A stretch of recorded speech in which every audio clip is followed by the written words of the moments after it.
Hi friends, మా ఎదురింటిలో ఉండే Ragini aunty పువ్వును నేను ఏ విధంగా అయితే చిత్తు చేశానో ఈరోజు కథలో నేను మీకు తెలియజేస్తున్నాను.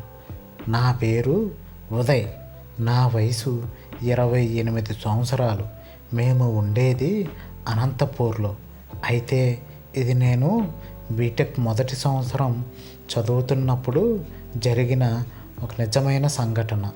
ఇంకా అసలు కథ విషయానికి వస్తే, నేను ఇంజనీరింగ్ చదివేది కర్నూలులో కాబట్టి ప్రతి హాలిడేస్కి పండగలకు అనంతపూర్ వచ్చేవాడిని. మా ఇంట్లో నాకు ప్రత్యేకంగా ఒక గది అయితే ఉండేది. దాంట్లో నుంచి చూస్తే ఇంటికి ఎదురుగా ఉన్న రోడ్డు మరియు రోడ్డుకు అవతల పక్కన, అదేవిధంగా యువతల పక్కన ఉన్న అన్ని ఇళ్ళు కూడా పూర్తిగా కనిపిస్తాయి. అయితే మా ఇంటికి కొద్ది దూరంలో ఎదురుగా ఉన్న ఇంటిలో ఒక 8 సంవత్సరాల నుండి ఒక ఫ్యామిలీ అయితే ఉంటున్నారు. వారు ఒక భార్యాభర్తల జంట మరియు వారికి స్కూల్కి వెళ్ళి చదువుకునే 2 పిల్లలు కూడా ఉన్నారు. అందులో భార్య మాత్రం చూడటానికి ఆంటీ మాదిరిగా ఉంటుంది.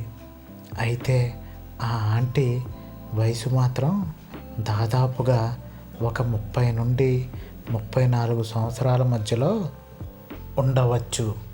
చూడటానికైతే మాత్రం బంగినపల్లి మామిడి పండులా చాలా అందంగా ఉండి పిటపిటలాడిపోతూ ఉంటుంది. ఇంతకీ ఆ ఆంటీ పేరు మీకు చెప్పలేదు కదూ. ఆవిడ పేరు రాగిణి. అయితే మా వీధిలో ఉండే కుర్రాళ్ళు మరియు అంకుల్స్ అందరి కళ్ళు కూడా ఆవిడపైనే ఎక్కువగా ఉండేవి. వాళ్ళు ఆ ఇంట్లోకి వచ్చిన మొదటి రోజు నుంచే నా కన్ను కూడా ఆవిడపై పడింది. అయితే చిలక్కొట్టిన జాంపండు మాదిరిగా నేను కూడా ఏదో ఒక రోజు ఆవిడతో కనీసం ఒక్కసారైనా నా ముచ్చట మొత్తాన్ని తీర్చుకోవాలని కలలు కంటూ ఉండేవాణ్ణి. అలా ఒకరోజు నా గదిలోంచి చూస్తే వాళ్ళ పడక గది మరియు దానిలో ఉన్న అటాచ్డ్ బాత్రూమ్ అన్నీ కూడా నా గది కిటికీలోంచి చాలా క్లియర్గా కనిపించసాగాయి. అలా కిటికీలోంచి ఎప్పటికప్పుడు ఆమె వంపు సొంపులను, అలాగే ఆంటీ యొక్క భారీ అందాలన్నిటినీ కూడా రహస్యంగా చూస్తూ వాటిని నేను అనుభవిస్తున్నట్లుగా ఊహించుకుంటూ నాలో నేనే వేడెక్కిపోయి తన్మయత్వం చెందేవాడిని. అందుకోసమనే తెల్లవారుజామునే నిద్రలేచి తన కోసమే అన్నట్టుగా కిటికీ దగ్గరే కాపు కాసేవాడిని. సుమారు పొద్దున్నే ఒక 6 గంటల సమయంలో వాళ్ళ ఇంటి ముందు ముగ్గు వేయడానికి ఆంటీ అయితే ప్రతిరోజు బయటకు వచ్చేది. అలా ప్రతిరోజు నైటీ వేసుకుని వంగి ముగ్గు వేస్తూ ఉండగా నేను తన భారీ అందాలన్నిటినీ కూడా ప్రతిరోజు తెల్లవారుజామునే దర్శనం చేసుకునేవాడిని. అలా రోజుకి తన మీద కోరికతో రగిలిపోతూ పిచ్చివాడిని అయిపోయాను. పోనీ నా ఫీలింగ్స్ గురించి ఆమెకు చెబుదామా అనుకుంటే నన్ను ఎక్కడ తన్నాలో అక్కడ తన్ని గూడ్స్ బండి ఎక్కిస్తుందేమో అని భయపడుతూ అంత ధైర్యం అయితే చేయలేకపోయాను. అలాగే ప్రతిసారి తనే నాకు గుర్తుకు రావటం వల్ల పూర్తిగా చదువు మీద కూడా దృష్టిని పెట్టలేకపోయేవాడిని. సమయం అంతా తనను కిటికీలోంచి చూస్తూనే వృధా చేసుకున్నాను. అలా నాకు ఇచ్చిన హాలిడేస్ అన్నీ కూడా పూర్తయిపోసాగాయి. దాంతో మరలా నేను కర్నూలుకి వెళ్ళిపోవాల్సిన రోజు రానే వచ్చింది. దాంతో నన్ను నేను ఇంకా కంట్రోల్ చేసుకోలేకపోతున్నాను. ఈసారి మాత్రం నా ఫీలింగ్స్ను ఎలాగైనా సరే ఆ ఆంటీకి చెప్పేయాల్సిందే అనుకున్నాను. కానీ ఎలా అని ఆలోచిస్తూ ఉండగా ఆ రోజు సమయం ఉదయం 8 గంటలవుతుంది. మా ఇంట్లో వాళ్ళందరూ కూడా ఊర్లో బంధువుల పెళ్ళికి వెళ్ళారు. నేను మాత్రం సాయంకాలం 5 గంటలకు కర్నూలుకు బయలుదేరాల్సి ఉంది. ఏమి చేయాలో నాకు అస్సలు అర్థం కావటం లేదు. ఇంతలో సడన్గా ఎవరో తలుపు కొట్టిన శబ్దం అయితే వినబడసాగింది. ఈ టైంలో ఎవరబ్బా అనుకుంటూ వెళ్ళి తలుపు తీసి చూడగా ఎదురుగా రాగిణి ఆంటీ ప్రత్యక్షమై ఉంది. ముదురు నీలం రంగు చీర కట్టుకొని దేవతలా మెరిసిపోతూ ఉంది. ఒక్కసారిగా తనను అలా చూసి నాకు నోట్లో నుంచి మాటలు రావటం లేదు. తను నన్ను చూసి ఒక చిరునవ్వును నవ్వుతూ మీ అమ్మగారు ఉన్నారా అంటూ నన్ను అడగసాగింది. దాంతో నేను ఎంతగానో కంగారు పడుతూ ఇంట్లో ఎవరూ కూడా లేరు, అందరూ కలిసి ఊర్లో పెళ్ళికి వెళ్ళారని సమాధానం చెప్పాను. దాంతో ఆంటీ సరే నేను తర్వాత వచ్చి మీ అమ్మగారిని కలుస్తాను అంటూ చెప్పి వెళ్ళిపోతూ ఉండగా వెంటనే నేను ఆంటీ అని పిలిచాను. వెంటనే ఆంటీ వెనుకకు తిరిగి ఏమిటి అని నన్ను అడిగింది. ఒకసారి లోపలికి రండి, మీతో మాట్లాడాలి అని పిలిచాను. దాంతో ఆంటీ నవ్వుతూ లోపలికి వచ్చి ఏమిటి అని అడిగింది.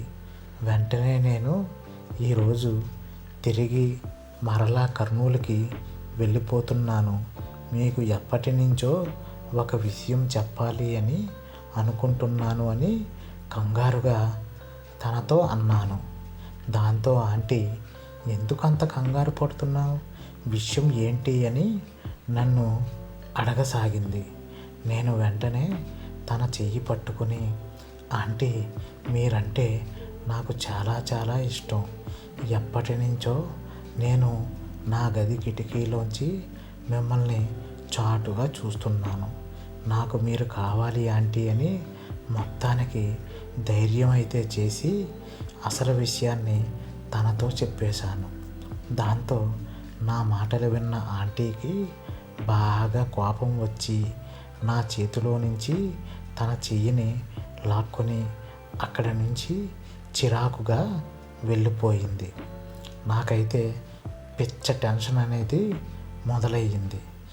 ఇది ఎక్కడ నా పేరెంట్స్కు చెప్పేస్తుందేమో అని భయపడుతూ అలాగే పక్కనే ఉన్న మంచంపై కూర్చుని ఆలోచిస్తూ ఈ రోజుతో నా బతుకు బస్టాండ్ అయిపోతుందేమో అని మనసులో ఎంతగానో భయపడసాగాను. అలా టెన్షన్గా భయంగా కొన్ని గంటలు గడిచాక సరిగ్గా మధ్యాహ్నం 1 గంట సమయంలో ఎవరో తలుపు కొట్టిన చప్పుడైతే నాకు వినిపించింది. నేను నా పేరెంట్స్ వచ్చేసారేమో అని వెళ్ళి తలుపును తీయసాగాను. అలా తలుపు తీయగానే ఎదురుగా రాగిణి ఆంటీ సిల్క్ చీర కట్టుకుని మల్లె పూలు పెట్టుకుని నాకు ఎదురుగా అయితే దర్శనం ఇచ్చింది. అలా ఆమెను చూడగానే నాకు ఒక్కసారిగా షాక్ అయితే తగిలింది. ఎందుకంటే ఆమె మళ్ళీ నా దగ్గరకు వస్తుంది అని కలలో కూడా అనుకోలేదు. ఆమె సడన్గా లోపలికి వచ్చేసి డోరు క్లోజ్ చేయమని నాకు చెప్పింది. ఉదయం జరిగిన దానికి నాకు ఫుల్గా క్లాస్ పీకుతుందేమో అని అనుకున్నాను. నేను వెంటనే సారీ ఆంటీ, పొద్దున్న అలా జరగకుండా ఉండవలసింది, నేను మీతో అలా బిహేవ్ చేయకుండా ఉండాల్సింది అని తనకు నచ్చచెప్పే ప్రయత్నం అయితే చేయసాగాను. అయితే వెంటనే ఆంటీ మాత్రం ఒక చిలిపి నవ్వును నవ్వి మీ పేరెంట్స్ ఎప్పుడు వస్తారు అని నన్ను అడగసాగింది. నేను రాత్రి 7:30 ఆ టైము అవ్వవచ్చు ఆంటీ అని బదులిచ్చాను. వెంటనే ఆంటీ నా చేతిని పట్టుకుని నన్ను అలా నా గదిలోకి తీసుకుని వెళ్ళింది.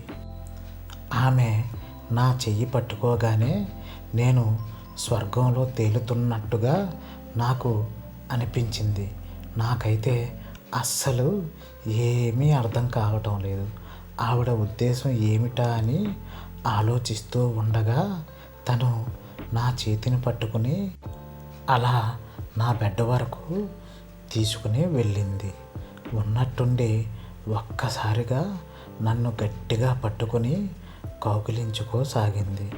దాంతో ఈ రోజుకి దేవుడికి నా మీద దయ కలిగిందా అని, నా కలను నిజం చేశాడన్నమాట అని నా మనసులో నేనే అనుకున్నాను.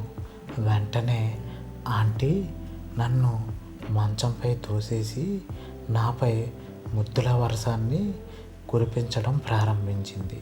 దాంతో వెంటనే నేను ఆంటీ మీరంటే నాకు ఎంత ఆరాధనో పిచ్చో మీకు తెలుసా అంటూ తనకు చెప్పే ప్రయత్నం అయితే చేయసాగాను.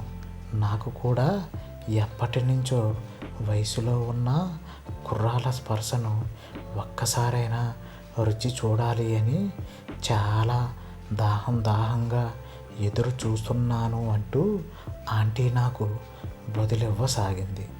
వెంటనే నేను అదేంటాంటీ మరి అంకుల్ పరిస్థితి ఏంటి అని నేను తనని అడిగాను. వెంటనే ఆంటీ ఒక నిట్టూర్పును విడుస్తూ పనికిరాని మొగుడు మంచంపై ఉన్నా ఒకటే, మంచం కింద ఉన్నా ఒకటే అంటూ నాకు అడ్డగోలుగా అయితే సమాధానాన్ని చెప్పసాగింది. పైగా ఈ మధ్య మా ఆయన నాకు ఏ మాత్రం కూడా సంసార సుఖాన్ని సరిగ్గా అందివ్వడమే లేదు. అందుకనే ఆ అవకాశాన్ని నేను నీకు పూర్తిగా ఇస్తున్నాను. వచ్చిన ఈ అవకాశాన్ని పూర్తిగా సద్వినియోగం చేసుకో. నాతో ఇష్టం వచ్చినట్టుగా కబడ్డీ ఆటను ఆడుకొని నా చేత కోత పెట్టించు అంటూ నన్ను రెచ్చగొట్టే ప్రయత్నం అయితే చేయసాగింది. అయితే మామూలుగానే కుదురుగా ఉండని నాలో ఉన్న ఆ తుంటరిగాడు ఎంత అవకాశం ఇచ్చాక వాడు మాత్రం ఎందుకని కుదురుగా ఉంటాడు అనే రీతిలో ఒక్కసారిగా నాలో ఉన్న ఆ చిలిపి మన్మధుడు పైకి లేచి మొదటగా ఆంటీని పక్కనే ఉన్న మంచంపై నెట్టేసి ఆంటీను పూర్తిగా నగ్నంగా మార్చి తన అందచందాలన్నిటినీ ఆక్రమించుకునే ప్రయత్నం అయితే చేయసాగాను.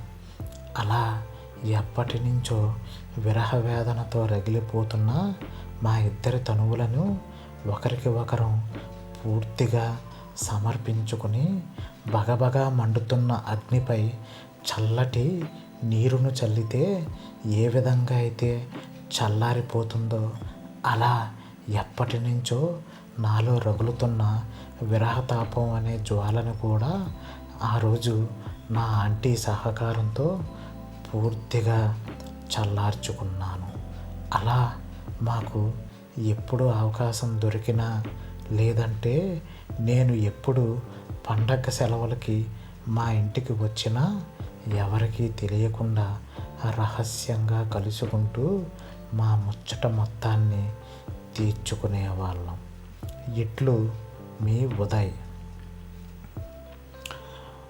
ఓకే ఫ్రెండ్స్, ఈ రోజుకైతే ఇదేనండి మన వీడియో. మా వీడియో కనుక మీకు నచ్చినట్టయితే లైక్ చేయండి, షేర్ చేయండి, సబ్స్క్రైబ్ చేసుకోవడం మాత్రం ఎట్టి పరిస్థితుల్లోనే మర్చిపోకండి ఫ్రెండ్స్. Bye bye. నెక్స్ట్ వీడియోతో మళ్ళీ కలుద్దాం.